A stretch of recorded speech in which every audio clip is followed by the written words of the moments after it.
Now, Kenya could soon have an edible oil manufacturing plant following talks that the government has started with a Russian investor who is interested in setting up the factory. This is among many investment opportunities the government is looking to secure at the ongoing Expo 2020 Dubai in the United Arab Emirates. According to Trade Cabinet Secretary Maina, the Expo 2020 Dubai has raised Kenya's profile as an investment hub in Africa as the country targets to become a manufacturing powerhouse. The Kenyan delegation at the ongoing 6-month Expo 2020 Dubai are pitching business opportunities to investors as well as scouting for market for Kenyan-made goods and services.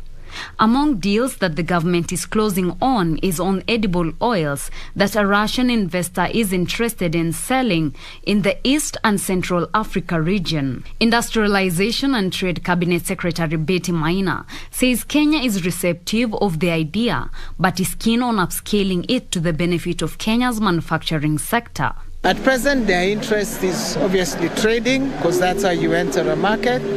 But we're encouraging them to also consider setting up a refining plant in Kenya, setting up a firm to grow the raw materials. So far, she says the Kenyan delegation has focused on deals involving goods not produced in the Gulf as the Kenya targets to boost export volumes and portfolio. We have clearly focused on food, whether it's meat, whether it is milk, vegetables.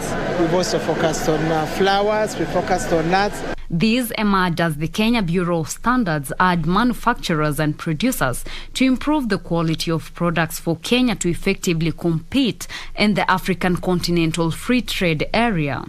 Together with the standardization mark, then we are trying to tell our manufacturers to go for the diamond mark, which is a premium mark, which shows that a manufacturing entity has consistently confirmed with the requirements and the processes which satisfy the award of that mark.